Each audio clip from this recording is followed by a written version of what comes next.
Hey, welcome everyone to an unboxing of the Sennheiser HD350BT wireless Bluetooth headphones with some features listed on the front of the box, such as a microphone and a 30-hour advertised battery. And on the side of the box, it tells you what comes in the box itself, the contents, and that you can download an app for your mobile device. And it also supports aptX technology if your mobile device can support that, of course, but that will provide you higher audio quality compared to, well, some of the other technology that may be available. So it really depends on your device.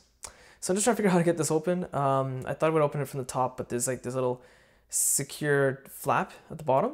So I'm opening it the wrong way, clearly. And yeah, some more stickers I'm missing. So just not my day for unboxing, I guess. But let's dive more into it. Finally get things out of here. Finally succeeded after some failed attempts. And it's kind of snug in there. It's kind of stuck. So just trying to yank it out is pretty tough. And there's everything. So right off the bat, we have the documentation on the top, but let's switch over to the headphones first because that's what everyone's interested in, right? You want to see what that looks like first off. They're collapsible headphones, and just looking at them, they're lighter than I thought they would be.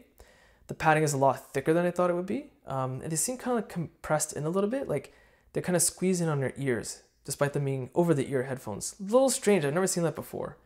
So I'm not sure if they'll kind of expand now that I've taken them out of the box, which has never happened with any headphones, but just thought I would kind of point that out quickly. Also included in the box is the USB charging cable. It's USB-A to USB-C, not pure USB-C, which is disappointing. And going over back to the documentation, so we have some documents here. One seems to be a quick start guide, available in various languages for you to use. Although I can't see how complicated this really be to use. It kind of like pairing instructions, it looks like, and whatnot.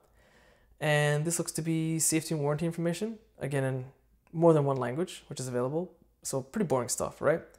That's pretty much it. So if you want to see a review of these headphones, be sure to check out the link in the video description. Check out my social links and website link also in the video description. Hit the like button, it does help. Subscribe, and thanks for watching.